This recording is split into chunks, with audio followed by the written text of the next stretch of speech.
Eh bien bonjour et bienvenue une nouvelle fois sur l'espace dédié au site mécaniqueuniverselle.net, le site qui vise à démontrer que l'humanité, dans son ensemble, évolue vers son ultime perfection. Nous construisons sans le savoir le paradis pour nos futurs descendants. Je vous renvoie à l'introduction de la vidéo précédente pour avoir plus de précision sur ce que j'entends par perfection.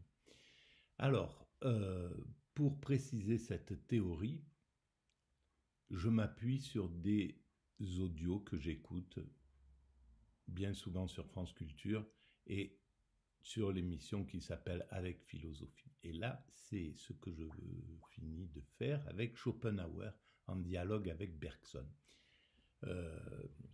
Voilà, donc c'est la 5e ou 6e vidéo à ce sujet. Donc si vous voulez connaître un petit peu les bases, il faut peut-être aller vers la numéro 1 déjà et puis voir un peu. Mais bon, voilà. Ça peut se prendre n'importe comment d'ailleurs ces vidéos, parce que la base, le fond, par exemple sur la vidéo précédente, à mon sens, hein, ce qui était vraiment intéressant, c'était les 5 dernières minutes. La vidéo est assez longue, elle fait plus de 30 minutes, et c'est dans les 5 dernières minutes que des choses se sont décantées, que la créativité est apparue. Voilà. C'est comme ça, c'est une idée, hein, peut-être je me trompe. Alors, si vous pensez que qu'il y a de l'intérêt à comprendre maintenant, à s'interroger sur le sens de l'humanité, notre finalité, sur le sens de notre présence au monde, eh bien vous pouvez mettre des pouces, vous pouvez vous abonner, vous pouvez envoyer le lien à vos amis, vous pouvez établir des liens avec d'autres sites, vous pouvez laisser des commentaires et vous pouvez aller visiter le site mécaniqueuniverselle.net, le site qui démontre depuis 25 ans cette théorie. Tout ça augmente la visibilité de l'espace. Et maintenant se joint à ça un appel aux dons. Voilà, c'est une nouveauté depuis quelques jours. Et donc, sur la page de cet appel aux dons, il y a les raisons un petit peu pour lesquelles je fais cet appel pour développer la visibilité de ce site et développer d'autres choses derrière. Voilà. Donc, voilà, c'est selon votre bon vouloir tout simplement. L'espace est toujours gratuit, il n'y a pas de problème. Voilà. Donc, je lance la vidéo et je commente. Alors là, par contre, on va revenir un petit peu en arrière. Voilà, parce que je pense que c'est la partie où on va réfléchir sur Bergson, donc les intervenants sur Bergson et sa vision du désir, du plaisir, etc. La nature chez Bergson, et à un moment il dit quand nous rompons avec l'illusion, c'est moins loin d'un certain Spinoza, considérant que le désir est l'expression même de l'élan vital en nous, que Schopenhauer. J'en veux pour preuve en 1932, dans les deux sources de la morale et de la religion, le fait qu'à un moment il s'exprime explicitement comme Spinoza. Il évoque le fait que nous avons plusieurs types de comportements. Ça renvoie aux deux conceptions de la vie et de la nature chez Bergson, et à un moment il dit quand nous rompons avec l'une de ces conceptions, nous rompons, je cite, avec une certaine nature, page 134 si ça intéresse nos auditeurs de ce livre très très stimulant, mais nous ne rompons pas avec toute la nature, dit Bergson. On pourrait dire, en détournant de leur sens les expressions spinozistes, que c'est pour revenir à la nature naturante que nous nous détachons de la nature naturée. Alors on va pas refaire toute l'histoire de ces concepts chez Spinoza, mais ce qui est intéressant, c'est que contrairement à Schopenhauer qui s'éloigne de Spinoza, et que c'est petite avec une certaine nature, page 134 si ça intéresse nos auditeurs de ce livre très très stimulant, mais nous ne rompons pas avec toute la nature, dit Bergson. On pourrait dire, en détournant de leur sens les expressions spinozistes, que c'est pour revenir à la nature naturante que nous nous détachons de la nature naturée. Alors Voilà, je ne sais pas ce que ça signifie, mais en tout cas, sur ma théorie, j'explique que l'humanité s'est détachée des autres primates, est sortie, a quitté le royaume de la nature, les lois de la nature, pour les lois de la culture, mais pour revenir à quelque chose qui est proche de notre origine. À l'origine, lorsque nous étions des primates naturels, on fonctionnait vraisemblablement. C'est une vision un peu euh, atypique. Il faut rester avec cette idée. Je ne suis pas un universitaire, donc c'est vraiment de l'intuition, vraiment de la créativité pure sur les choses. Mais je pense qu'on fonctionnait un petit peu comme fonctionnent nos cousins primates, les chimpanzés, etc. Voilà. On peut dire qu'on vient d'un cadre à peu près comme ça. Dans et donc, notre finalité, lorsque je dis l'humanité va vers son ultime perfection, cette ultime perfection, c'est l'extase. C'est le présent absolu, l'immédiat, la contemplation. Donc, un esprit clair, vide, qui n'est pas embarrassé par le passé, qui n'est pas embarrassé par l'avenir et qui peut se poser sur le présent, qui peut être dans le présent absolu. Et c'est la seule façon de vivre pleinement. On vit pleinement que le présent absolu. Quand on est dans la vie ordinaire, comme je le suis par exemple là, je suis tracassé par des choses qui doivent arriver. Par exemple, on peut m'appeler pour aller faire quelque chose, etc. Je sais l'heure qu'il est, je suis tracassé par l'heure, je suis tracassé par des... Voilà, j'ai des impératifs qui doivent se faire, etc., etc. Il y a le passé qui m'encombre aussi l'esprit. Et donc, je ne suis pas dans un état d'extase, je suis dans l'état ordinaire. Et je ne suis pas présent 100% au monde. Je ne sens pas, je ne suis pas... quand je parle, j'éteins les sensations de mon corps. Je ne suis pas très bien assis, mais j'ai un peu comme ça, voilà, c'est pas agréable, quoi. C'est pas un truc...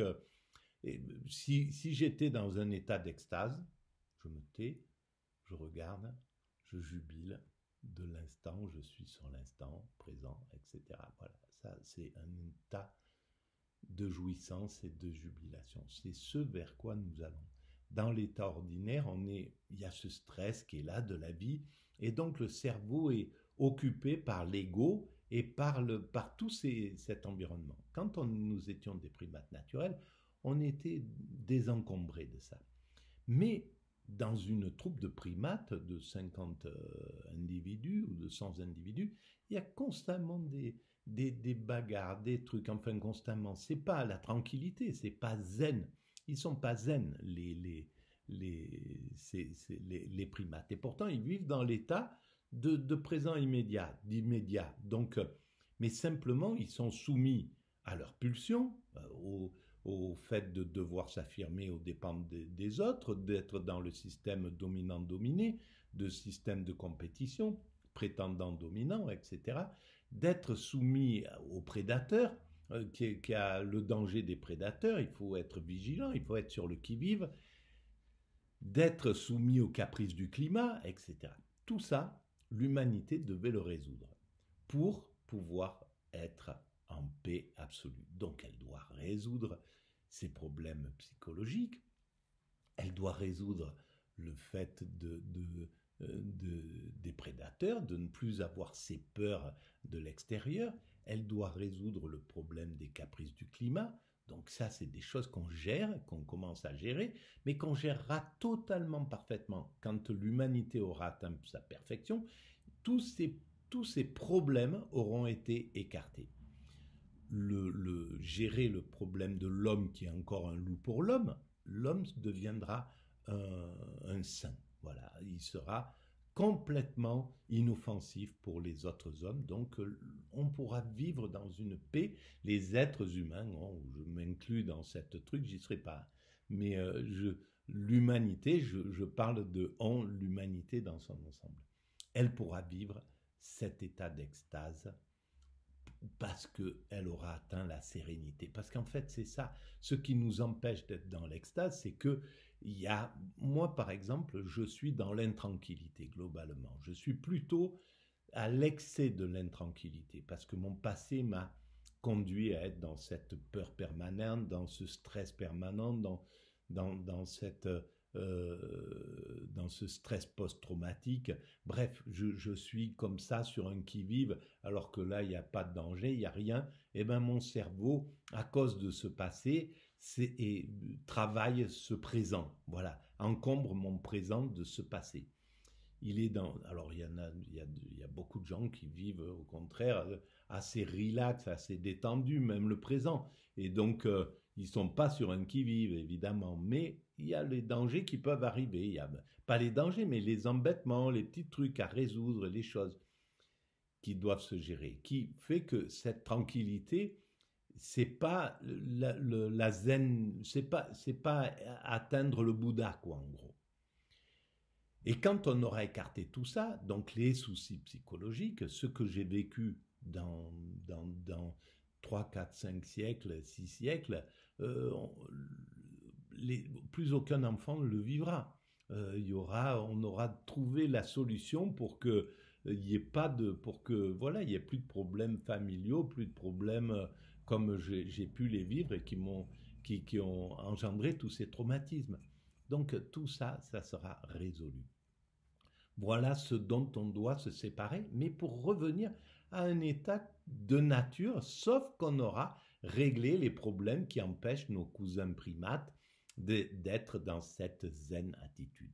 Voilà, c'est-à-dire le mécanisme social qui fait qu'ils sont obligés de reproduire toujours le même schéma. Un dominant s'impose à la troupe, des prétendants le harcèlent jusqu'au moment où un nouveau dominant s'impose, etc. Puis le cycle se reproduit, etc.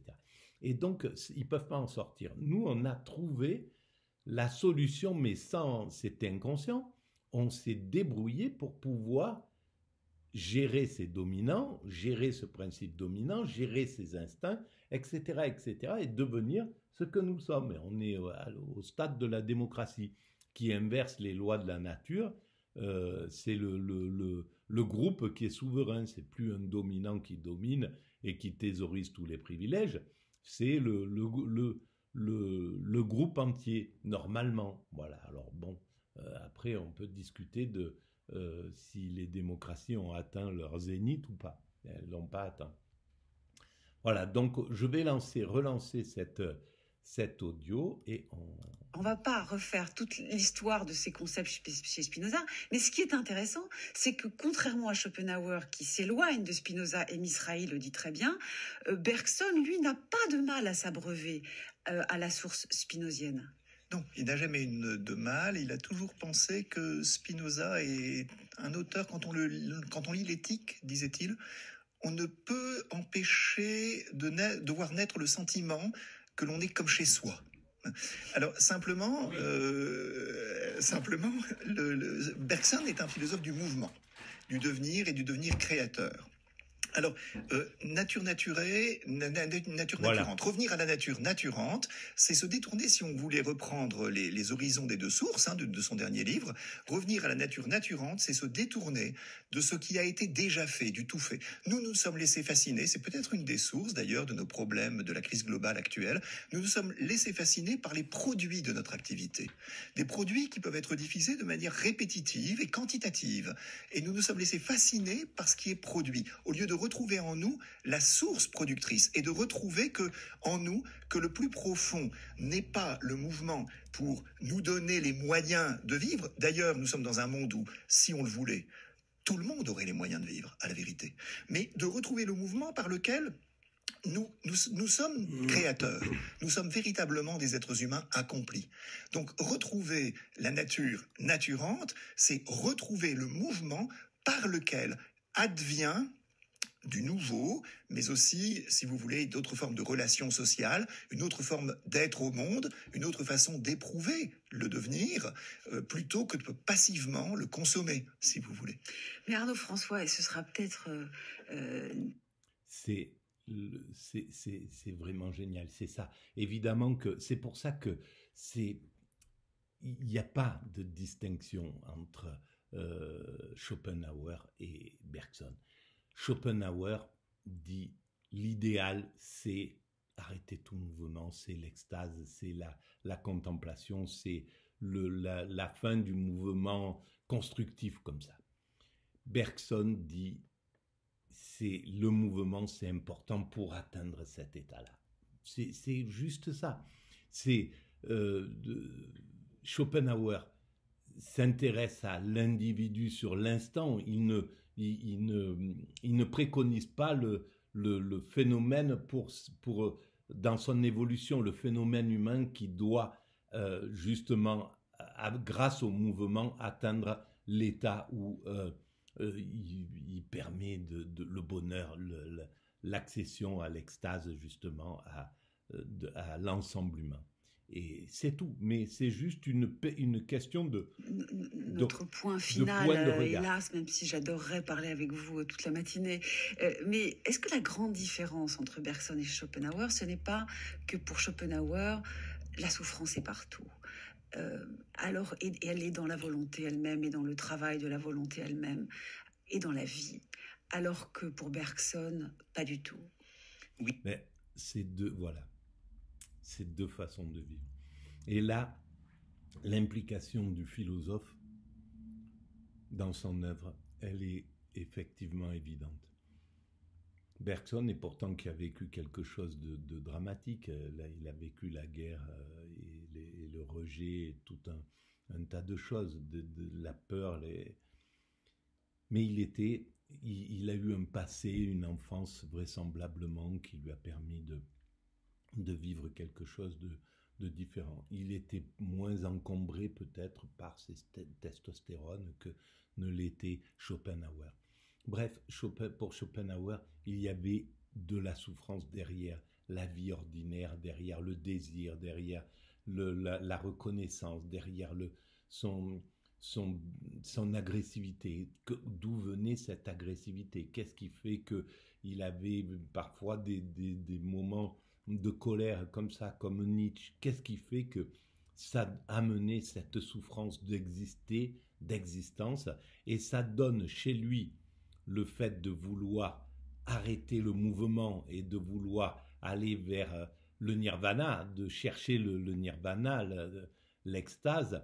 Et qu'est-ce qui fait qu'à l'inverse, dans le même type de souffrance, probablement, presque, pas tout à fait, mais Nietzsche va plutôt préconiser l'inverse, quoi, la volonté, de partir dans ce mouvement-là. Pourquoi ? Oui, et ça nous ramène à l'idée qu'il y a différentes manières philosophiques d'expérimenter le même type de réel. Et l'expérience du vouloir, chez Schopenhauer, elle est intrinsèquement souffrance. Chez Bergson, elle est joie. Vouloir, c'est créer. On veut le plus intensément quand on crée, selon Bergson. Et partout où il y a création, il y a joie, nous dit-il. Les signes sont totalement inversés avec Schopenhauer qui parle ici de souffrance. Sauf que il sait certainement ce qu'est la joie. Il sait que c'est la joie qui est la base, que c'est la joie, la finalité, Schopenhauer. Sauf que il parle à un autre moment, d'un autre moment. Mais il a tout compris également, bien sûr. Ça a permis de développer l'idée que Schopenhauer est un philosophe pessimiste. Certains disent que le terme en réalité est erroné. D'autres, comment peut-on le contester? C'est pas moi qui vais argumenter pour ça, parce que c'est pas tellement mon idée. C'est-à-dire, si vous voulez, si Schopenhauer n'est pas pessimiste, alors en philosophie, on voit mal qui pourrait l'être. C'est ce que j'allais dire, oui. Donc, je trouve que c'est beaucoup plus intéressant, et encore pour aujourd'hui, de réimporter une réflexion sur ce que signifie être optimiste et être pessimiste. Ce sont des concepts riches, très intéressants, et on voit à quel point Voilà, c'est là où ça peut avoir un peu d'intérêt, ce que je viens de dire. pourquoi c'est lié à notre passé, à notre vécu, à notre façon, à nos testostérones, à tout ce qui nous a construit, qui va faire que il va y avoir la jalousie en nous, pas de jalousie, etc. On voit bien que Bergson, il est libre de ça. Il est pas dans la jalousie, il est pas dans la compétition. Il trace sa route. Il est lié au spirituel. Il est pas, son corps le fait pas souffrir. Il est dans cette, comme on peut le trouver chez des écrivains. Et puis il y en a d'autres, ça va amener une sorte de contestation, d'agressivité, de violence, des mots difficiles. Voilà, c'est très proche de ça, quoi. Le cadre du réchauffement climatique, on peut avoir besoin des catégories d'optimisme et de pessimisme. Et ce qui est intéressant, c'est de voir... Bien sûr. Et qu'est-ce qui fait que on se retrouve avec un Michel Onfray d'un côté et puis de l'autre, je ne sais plus comment il s'appelle, ce Jolin, voilà, des philosophes comme ça. C'est complètement... C'est lié au passé, à cette diversité, mais ça n'empêche pas que la conscience, est chez Bergson comme chez Schopenhauer, elle est au zénith de la philosophie. Comment se configure le pessimisme chez Schopenhauer? Et c'est autour de cette expérience souffrante du vouloir, d'une expérience souffrante du vouloir dans le corps, parce que c'est toujours une expérience dans le corps, et puis c'est autour probablement d'une expérience permanente de la répétition, et de la répétition décevante, là où Bergson est un philosophe de la création qui peut toujours reprendre. Voilà. La répétition, c'est la quête du désir qui est inassouvissable. Voilà, c'est ce côté-là. Et quand on est dans cette mécanique, c'est rare de pouvoir la domestiquer correctement. Certains y parviennent, il n'y a aucun problème. Mais globalement, c'est laborieux, quoi. C'est quelque chose. Ça tracasse, ça travaille, ça occupe l'esprit, ça empêche tout un tas d'autres choses, etc., etc. Et pour Bergson, c'est complètement une autre façon, c'est la joie. Évidemment, il est dans la spiritualité, et c'est deux mondes. Et l'humanité va vers le monde dont parle Bergson. L'humanité va, et dont parle Schopenhauer quand il dit qu'il faut se libérer de ça. L'humanité va vers cette finalité. Tout simplement parce que l'autre, elle est insupportable. Et que le bonheur est supportable. Le plaisir, dans la quête du plaisir, c'est insupportable. Le bonheur, c'est supportable. C'est tout. C'est ce qui fait que on va vers le bonheur absolu qui est l'extase. Dernier mot pour vous, Guylain Waterloo. Schopenhauer est pessimiste, vous ne faites pas partie de ceux qui le nient. Et Bergson, non? Ce serait difficile. Alors Bergson aimait à dire que pour lui le problème n'était pas de trancher entre le pessimisme et l'optimisme. C'était quelque chose de très à la mode à partir de la deuxième moitié du 19e siècle. Êtes-vous optimiste, êtes-vous pessimiste? Il disait, je ne cherche pas à l'être, c'est pas mon problème, c'est pas le souci du philosophe. Cela dit, il y a tout de même une espérance chez Bergson, que peut-être peut-être que au fond, Bergson, vers la fin de sa vie, a eu une sorte de désillusion, ou pas de désillusion, une sorte un peu d'amertume de s'apercevoir que tout est dans les mains des êtres humains pour réaliser leur vocation, et qu'ils sont capables de le détruire entièrement. Mais il a vécu 39-45, je crois, Bergson. Donc voilà, tu sors de là, il y a quelque chose qui est démoli, qui est détruit, et c'est ce qui a arrêté la philosophie téléologique, la pensée de l'avenir radieux. Ça, c'est monstrueux. Il n'y a pas d'autre grand mystique sauve l'affaire pour lui, non? Alors oui, il espérait encore pouvoir construire une philosophie de l'histoire à partir de cela. Peut-être a-t-il là-dessus, justement, peut-être est-ce un peu contestable. Mais en tout cas, ils apportent des éclats à travers lesquels la destination de la vie peut se manifester. Il aurait écrit cette histoire de la vie. Je ne sais pas. Voilà, c'est clair que c'est un spirituel. Bergson, un doux spirituel. Voilà. En tout cas, et puis il faut juste regarder les personnalités. Les deux sont belles, elles sont magnifiques, c'est tout. C'est aussi simple que ça. C'est pathétique, ça fait de la peine en tant que philosophe de voir la souffrance d'un Schopenhauer, de voir la souffrance d'un Nietzsche, comment il est à fleur de peau et comment, quand il écrit le Gai Savoir, par exemple, Nietzsche, il est dans l'euphorie, dans la joie, son corps ne lui fait pas mal, il est très certainement parce qu'il n'est pas confronté au monde, et donc dans cette solitude, il peut se soigner complètement, et il écrit, il découvre ce qui... La puissance de son esprit et la beauté de son esprit, il est au contact de celui qui le rassasie le plus, c'est lui-même en réalité. Et donc il est complètement heureux. Et puis il va être frustré, ça va pas être, il va pas avoir les palmes, il va pas être reconnu complètement. Donc voilà, il va passer par des mouvements comme ça de cycliques qui sont difficiles à vivre pour. Mais on peut voilà qu'avoir de l'amour pour ces philosophes. On a envie de les prendre dans les bras et de dire calme-toi, c'est bon, voilà, il n'y a pas de souci, t'inquiète pas, on va te... Voilà. Ça fait de la peine de savoir qu'un philosophe n'est pas heureux. C'est comme n'importe quel être humain, ça fait de la peine de savoir qu'un autre être humain n'est pas heureux. Voilà, c'est fini pour aujourd'hui, enfin pas pour aujourd'hui, parce que je vais continuer. Et je pense que je vais continuer sur quelque chose qui est intéressant.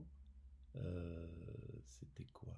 Ah oui, je voudrais travailler sur la chose en soi, comprendre ce que c'est que cette chose en soi, le nous-mène plus ou moins, mais il faut vraiment le décortiquer et l'amener à l'éclairage du fond, la chose en soi.